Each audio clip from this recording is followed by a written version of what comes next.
Pernahkah kamu mendengar tentang kerajaan pertama di Pulau Jawa? Bukan Majapahit, bukan juga Tarumanagara, tapi Salakanagara. Konon berdiri sejak abad kedua Masehi, jauh sebelum nama Indonesia dikenal dunia.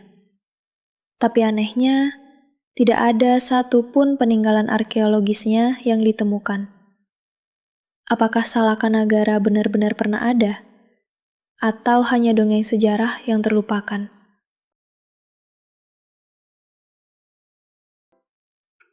Nama Salakanagara berasal dari bahasa Sanskerta yang berarti negeri perak.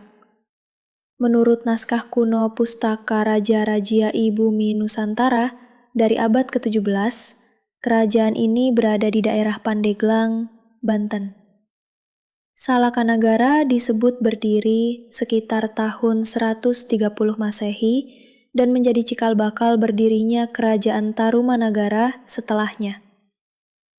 Rajanya bernama Dewawarman Santuh, seorang bangsawan dari India yang disebut datang sebagai duta, yang akhirnya menikah dengan putri setempat dan mendirikan sebuah kerajaan. Lantas mengapa Salakanagara dianggap misteri? Meskipun disebut dalam naskah kuno, tidak ada bukti fisik seperti prasasti, candi, atau artefak yang benar-benar bisa membuktikan keberadaannya.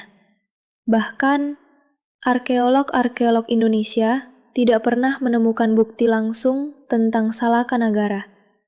Banyak ahli sejarah menganggap kisah ini sebagai sejarah mitologis, sebuah cerita yang mungkin digunakan untuk menjelaskan asal-usul kerajaan Tarumanagara dengan bumbu legenda. Tapi bukan berarti semuanya bohong. Beberapa peneliti percaya wilayah Banten Selatan, khususnya sekitar Teluk Lada dan Gunung Karang, menyimpan jejak peradaban kuno yang belum digali. Ada juga teori yang menyebutkan bahwa Salakanagara hanyalah nama lain dari wilayah kerajaan yang kemudian dikenal sebagai Tarumanagara, yang memang meninggalkan banyak prasasti. Lalu, apakah Salakanagara hanya dongeng? Tidak sesederhana itu. Dalam sejarah Nusantara, kita sering menemukan campuran antara mitos dan fakta, sama seperti kisah Ken Arok, Sangkuriang, atau Panji. Sejarah kita dibalut dalam cerita rakyat dan spiritualitas.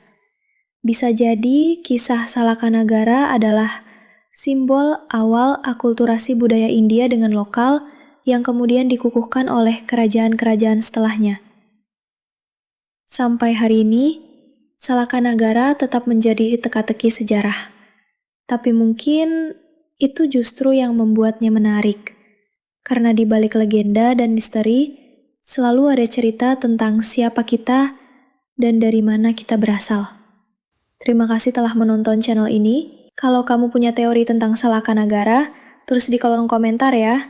Jangan lupa like, share, and subscribe untuk konten sejarah unik lainnya.